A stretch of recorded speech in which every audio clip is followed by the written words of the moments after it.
Sarah Martinez had always been the strongest person in any room she entered. At 28, she stood 5 feet 6 inches tall with calloused hands and eyes that held the kind of determination most people only read about in books. Her colleagues at the engineering firm knew her as the woman who could solve impossible problems and never back down from a challenge. What they didn't know was that Sarah carried secrets from her past that had shaped her into someone far tougher than anyone could imagine. The trouble began on a Friday evening when Sarah's younger brother Miguel called her, panic clear in his voice. He had gotten involved with some dangerous people in Phoenix, Arizona, and owed them more money than he could possibly repay.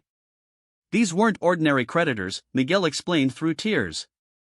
They were part of a criminal organization that dealt in human trafficking and drug smuggling across the Mexican border.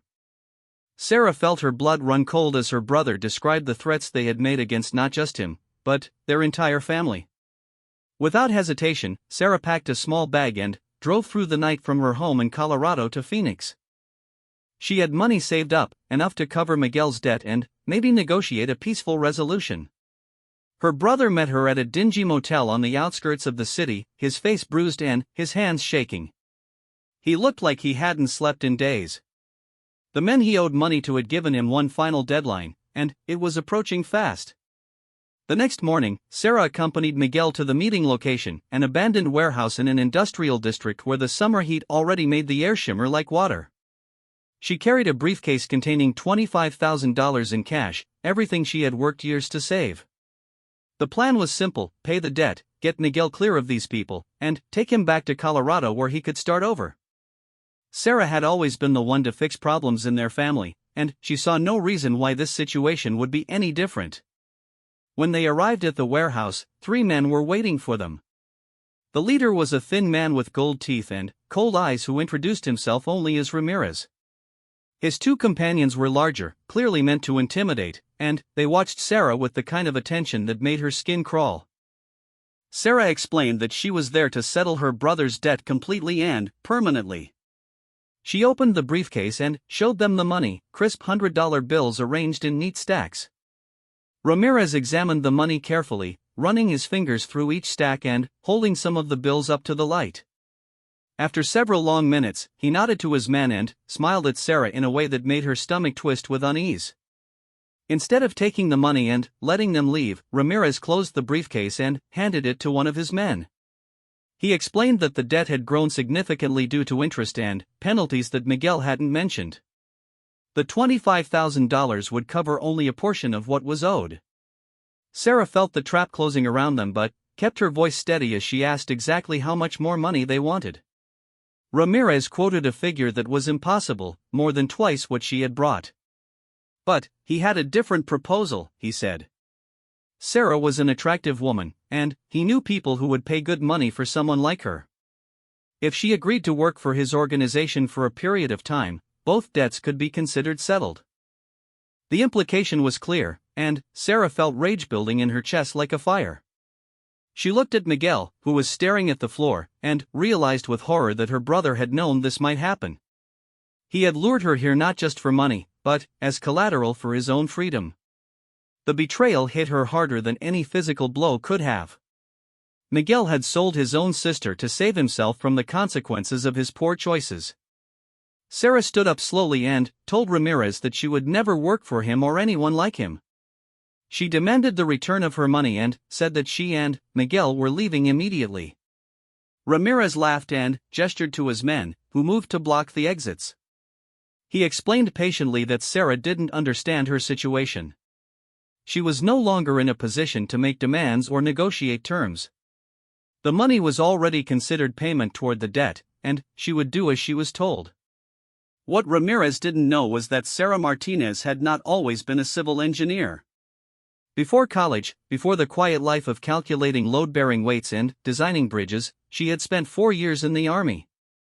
More specifically, she had spent 2 of those years in training and operations that were classified far above Ramirez's clearance level to even know they existed. Sarah had been part of the 1st Special Forces Operational Detachment Delta, known to most people simply as Delta Force. The skills she had learned during those years had been dormant but never forgotten. Sarah had been trained to survive in environments that would kill most people, to escape from captivity, to navigate by the stars, and to find water in places where none seemed to exist. She had learned to read people's intentions in their body language and to strike with lethal precision when her life depended on it. Most importantly, she had learned never to give up, no matter how impossible the situation appeared. Ramirez made his first mistake when he assumed that a woman in business clothes would be helpless in his world. His second mistake was ordering his men to restrain Sarah while he made phone calls to arrange her transportation to wherever women in her situation were taken.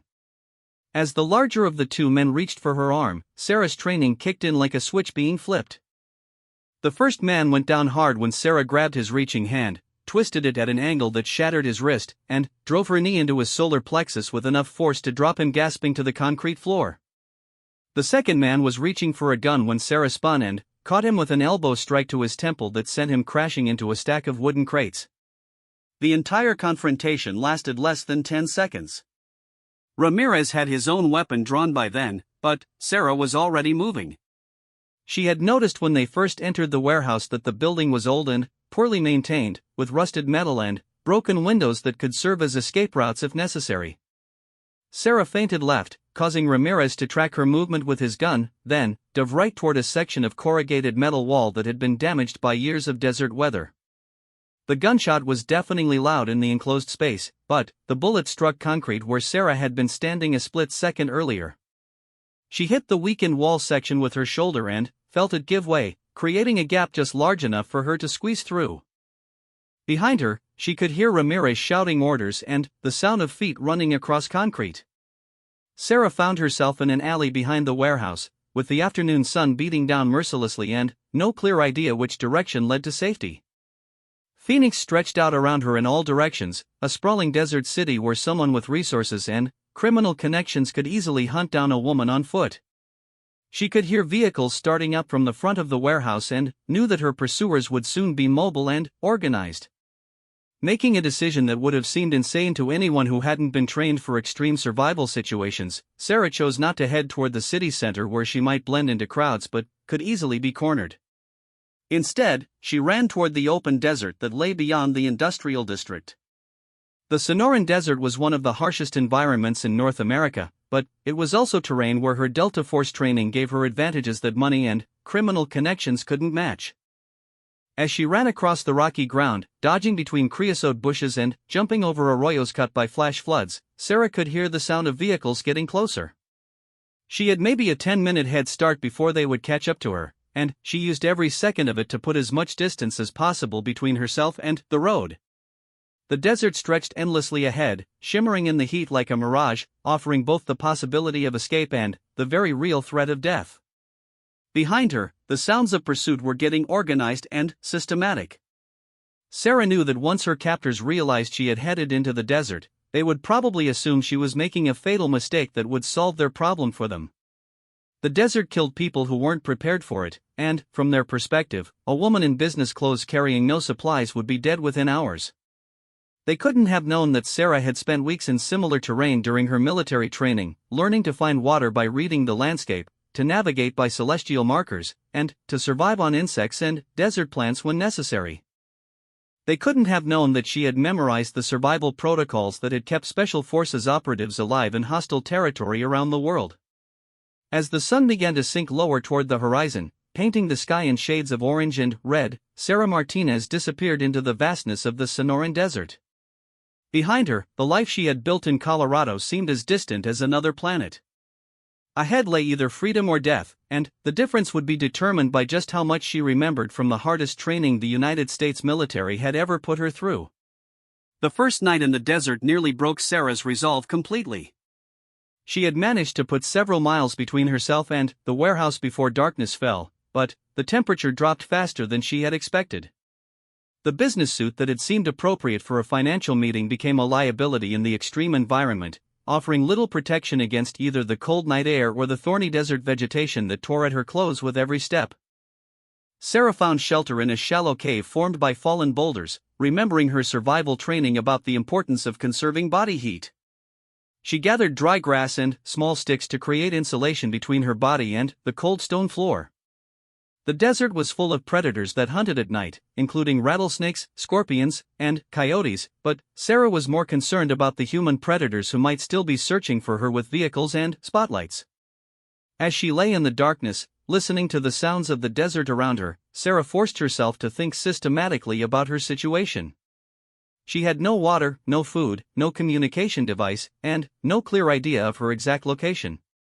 The nearest road could be 5 miles away or 50 miles away.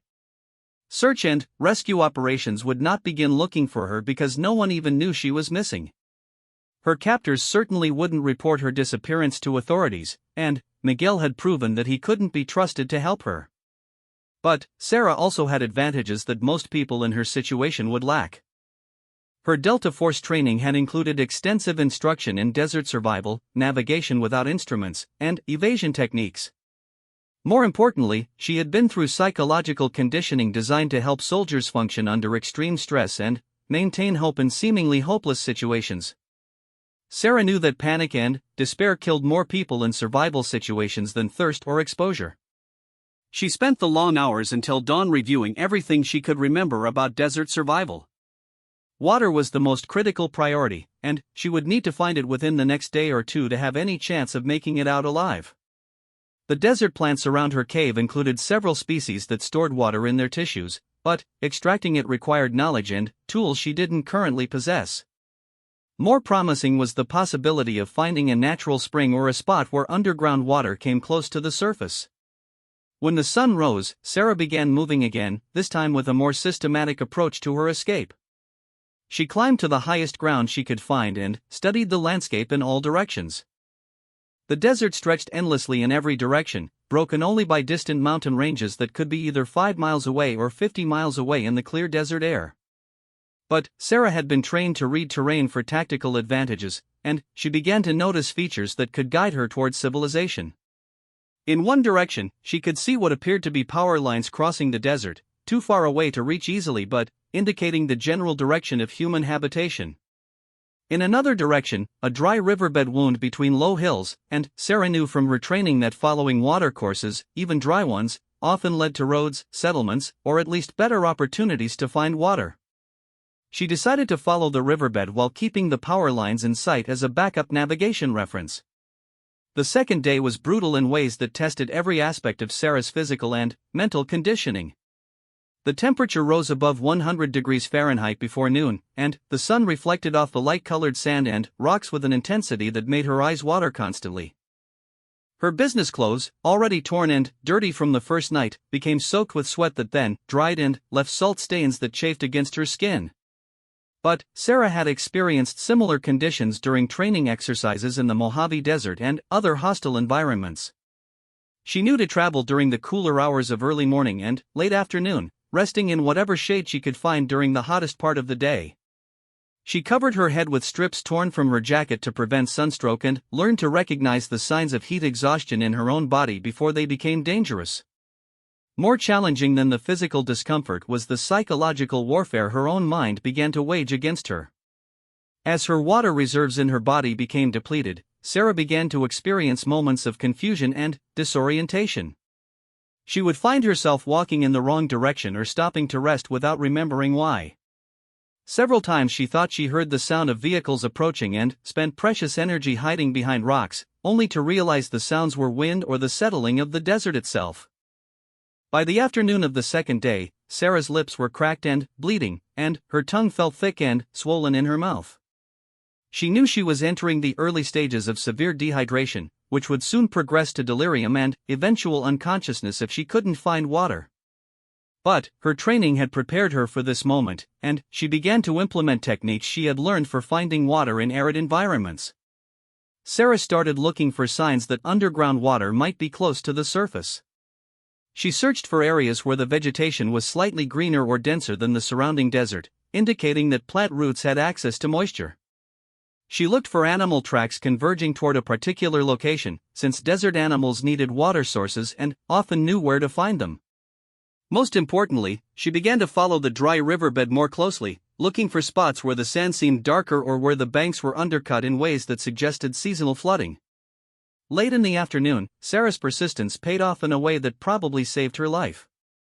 In a bend of the dry riverbed, she found a spot where the sand was darker and slightly damp several inches below the surface.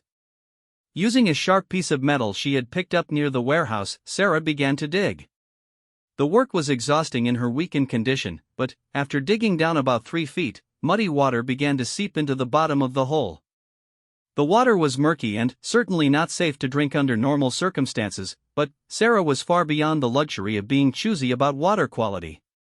She used techniques she had learned in survival training to filter the water through layers of sand and fabric torn from her clothes, then let it sit to allow some of the sediment to settle.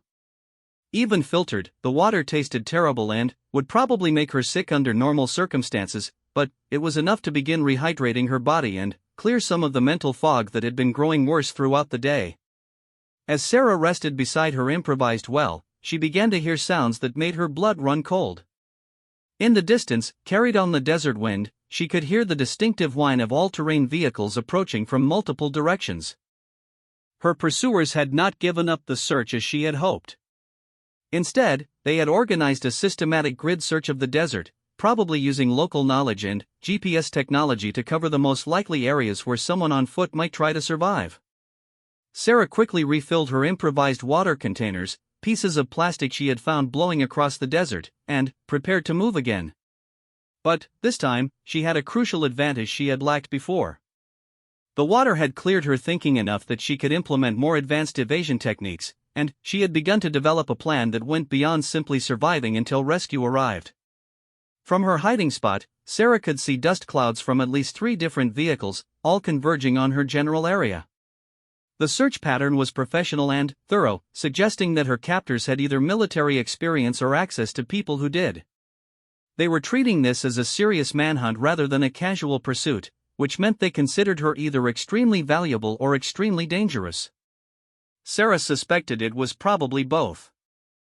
Using skills she had learned in advanced escape and evasion courses, Sarah began to implement countermeasures designed to confuse and misdirect her pursuers.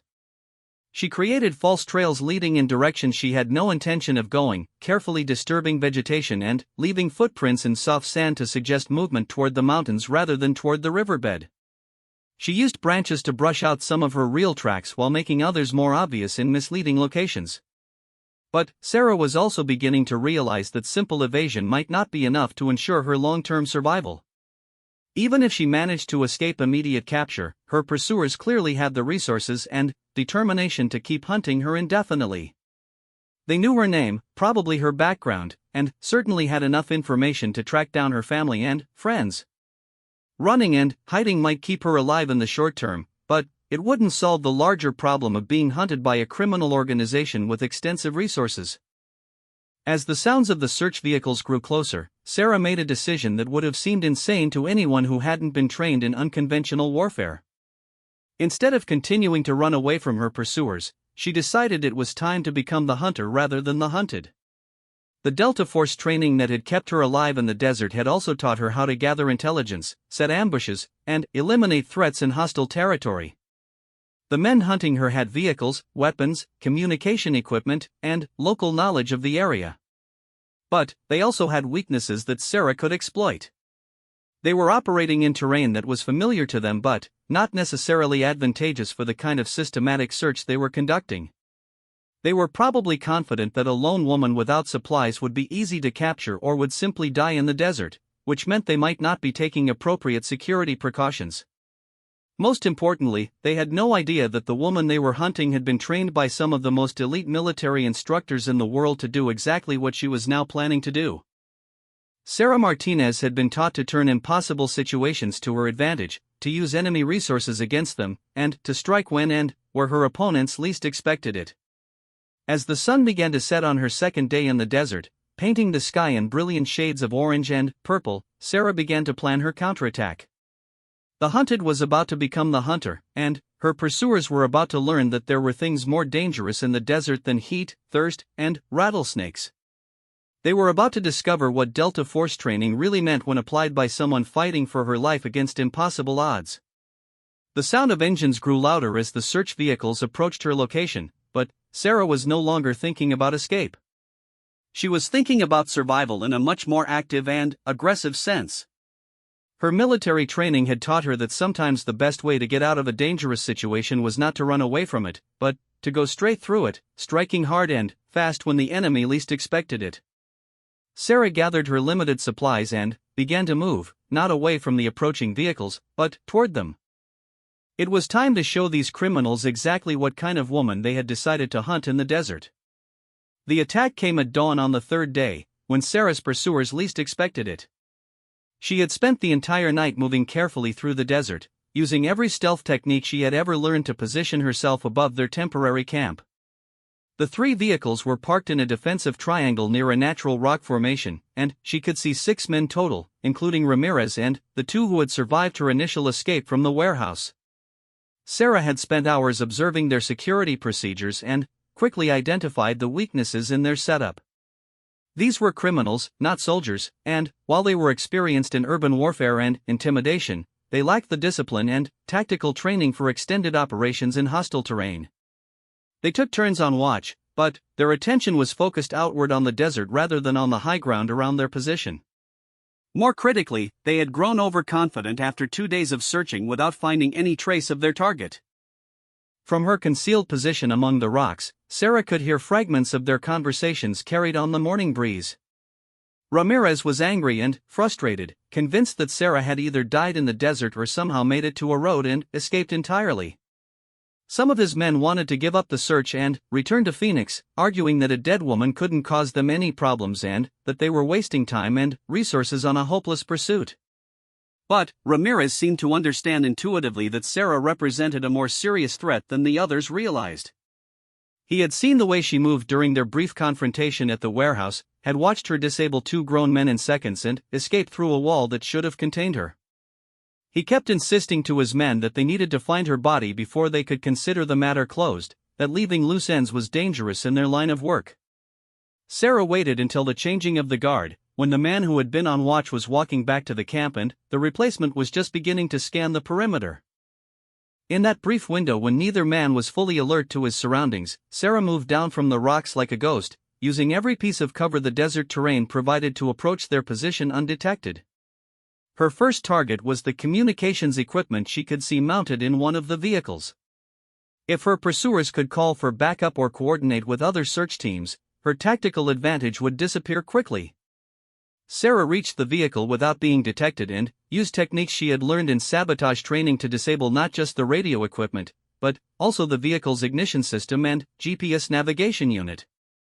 The second vehicle was parked about 30 yards away, close enough that she could reach it while the camp was still quiet but far enough that she would be exposed if anyone looked in her direction.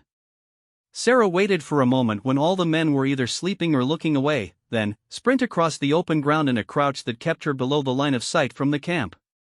This vehicle also lost its communications and mobility capabilities to Sarah's sabotage skills. The third vehicle was closer to where the men were resting, making it impossible to approach without being seen. But Sarah had already accomplished her primary objective of isolating her pursuers from outside help and limiting their mobility. Now it was time for the more dangerous part of her plan, the direct confrontation that would determine whether she walked out of the desert alive or died fighting. Sarah had several advantages going into the engagement. Her position on higher ground gave her both a tactical and psychological edge, since attacks from above were among the most disorienting for people to defend against. Her pursuers were tired, frustrated, and operating in an environment where their usual urban tactics were less effective. Most importantly, they still had no idea what they were actually facing, no understanding that the woman they were hunting had been trained specifically for this kind of asymmetric warfare. The first indication Ramirez and his men had that their situation had changed dramatically came when one of them tried to start a vehicle to move to a new search area. The engine turned over but wouldn't start, and when the man popped the hood to investigate, he found that critical components had been systematically disabled. Before he could alert the others, Sarah's voice rang out from the rocks above the camp, clear and commanding in the desert air. She told them that they were surrounded, cut off from communication and reinforcement, and that their vehicles had been disabled. She offered them a single chance to walk away from the situation alive, but the terms were non-negotiable. They would leave immediately, on foot, taking only water for the journey back to the nearest road. They would abandon their weapons, their equipment, and any thoughts of continuing to hunt her or threaten her family. Ramirez responded with a string of curses and threats, ordering his men to spread out and find cover while they located Sarah's position. He seemed to believe that a single woman, even one with some combat training, couldn't possibly pose a serious threat to 6 armed men in broad daylight. He was about to learn just how wrong that assumption was, and the lesson would cost him more than he could have imagined. Sarah had positioned herself among the rocks in a spot that gave her multiple escape routes while providing excellent cover from return fire. When Ramirez's men began to move, trying to flank her position or get close enough to rush her, Sarah demonstrated exactly what Delta Force marksmanship training could accomplish with improvised weapons and limited ammunition. Her first shot, using a pistol she had taken from one of the men during her escape from the warehouse, took down the man who was trying to circle around her left flank. The shot was precise and decisive, dropping him instantly and sending a clear message to the others about the level of skill they were facing. Her second shot shattered the windshield of the remaining functional vehicle, eliminating their last hope of mobile escape or using the vehicle for cover. What followed was a brief but intense firefight that demonstrated the difference between criminal thugs and professional soldiers. Sarah used the terrain to her advantage, moving between positions so quickly and quietly that her opponents never got a clear shot at her. She controlled the pace and direction of the engagement, forcing her enemies to react to her initiatives rather than allowing them to coordinate their own attacks. Within minutes, 2 more of Ramirez's men were down, 1 wounded and 1 unconscious from a head injury sustained when Sarah outflanked his position and struck him with a piece of desert rock. The remaining 3, including Ramirez himself, found themselves pinned down behind inadequate cover with no escape routes and a rapidly diminishing supply of ammunition. But Sarah wasn't interested in a prolonged battle or in killing more people than absolutely necessary. Her goal was to end the threat against herself and her family permanently, which required a different approach than simple elimination of immediate enemies. She needed information, leverage, and assurance that Ramirez's criminal organization would consider the matter permanently closed rather than escalating it further. During a lull in the shooting, Sarah called out to Ramirez with a proposition that demonstrated just how thoroughly her military training had prepared her for unconventional problem-solving. She explained that she knew exactly who he worked for, what kind of organization he represented, and how such groups typically responded to losses and embarrassments. She offered him a deal that would allow everyone to walk away from the situation alive and with their reputations relatively intact. The deal was simple but brutal in its logic. Ramirez would contact his superiors and explain that the woman they had tried to capture was a former military operator whose skills had been seriously underestimated. He would recommend that the organization write off Miguel's debt entirely and forget that either he or Sarah had ever existed. In exchange, Sarah would disappear from the area permanently and would never take any action that might threaten their operations or reveal their identities to law enforcement. To ensure that Ramirez took the proposal seriously, Sarah demonstrated her knowledge of the organization's structure, leadership, and recent activities in ways that made it clear she had access to intelligence sources that could cause them serious problems. She mentioned specific names, locations, and operations that should have been known only to high-level members of the criminal network, information she had gathered through sources and methods that Ramirez couldn't begin to understand. What Ramirez didn't know was that Sarah's Delta Force service had included extensive work with intelligence agencies and law enforcement task forces focused on transnational criminal organizations. She had access to databases, contacts, and information networks that could expose his entire operation to federal investigation if she chose to use them. The threat was real, immediate, and far more dangerous to his organization than any physical attack could be. Faced with the choice between certain death in the desert or potential survival through negotiation, Ramirez agreed to Sarah's terms. But Sarah wasn't naive enough to trust the word of a criminal who had already tried to enslave her. She required guarantees that went beyond simple promises, insurance policies that would make it too costly for the organization to break their agreement in the future. As part of the deal, Ramirez was required to provide Sarah with detailed information about the organization's key personnel, financial assets, and operational procedures. This information would be held by Sarah as insurance, ready to be transmitted to federal law enforcement agencies if anyone associated with the organization ever threatened her or her family again. It was a form of mutually assured destruction that appealed to the criminal mindset while providing Sarah with genuine long-term security. The resolution came faster than anyone might have expected. Within hours of reaching their agreement, Ramirez was on a satellite phone explaining to his superiors why their attempt to acquire a valuable asset had turned into a complete disaster. The conversation was brief, heated, and concluded with orders for the entire search team to withdraw immediately and permanently from any activities involving Sarah Martinez or her family. By sunset on the third day, Sarah found herself alone in the desert again, but under completely different circumstances.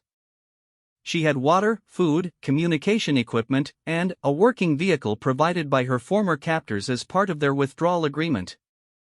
More importantly, she had transformed herself from a victim fleeing for her life into someone who had successfully negotiated her freedom from a position of strength. The drive back to Phoenix gave Sarah time to reflect on what had happened and what it meant for her future. She had been betrayed by her own brother, hunted across the desert, and forced to fight for her life against overwhelming odds. But she had also rediscovered capabilities and strengths that had been dormant for years, aspects of herself that civilian life had never required her to access. When Sarah finally reached the city and checked into a hotel to clean up and plan her next moves, she found a message waiting for her. Miguel had fled Phoenix immediately after learning that his sister had survived and defeated the people he had hoped would solve his problems. He left behind only a brief note apologizing for his betrayal and promising never to contact her again, a promise that Sarah hoped he would keep. But the most significant message came from an unexpected source. Within days of her return to civilization, Sarah received contact from former colleagues in the military intelligence community who had learned about her recent activities through channels she hadn't even known were monitoring the situation. They were impressed by how she had handled an impossible situation and wanted to discuss opportunities for her to use her skills in ways that civilian engineering could never provide. Sarah Martinez had entered the desert as a civil engineer trying to save her brother from his own mistakes. She emerged as someone who had rediscovered her true calling and was ready to return to a world where her unique combination of technical skills, military training, and proven courage under fire could serve purposes larger than calculating load-bearing capacities for bridges and buildings. The criminal organization that had tried to enslave her never attempted contact again, partly because of the insurance information Sarah held, but mostly because word had spread through their network about what happened to the team that had tried to capture her. In the brutal world of transnational crime, reputation was everything, and no one wanted to be known as the group that had been defeated by a single woman in the middle of the desert. As for Sarah herself, she learned that some betrayals, no matter how painful, could lead to discoveries about strength and purpose that might never have emerged otherwise. The desert had tested everything she thought she knew about herself and had proven that the most important training never truly fades, even when it lies dormant for years. Sometimes, Sarah realized, being abandoned without water in an impossible situation was exactly what someone needed to remember who they really were and what they were truly capable of achieving.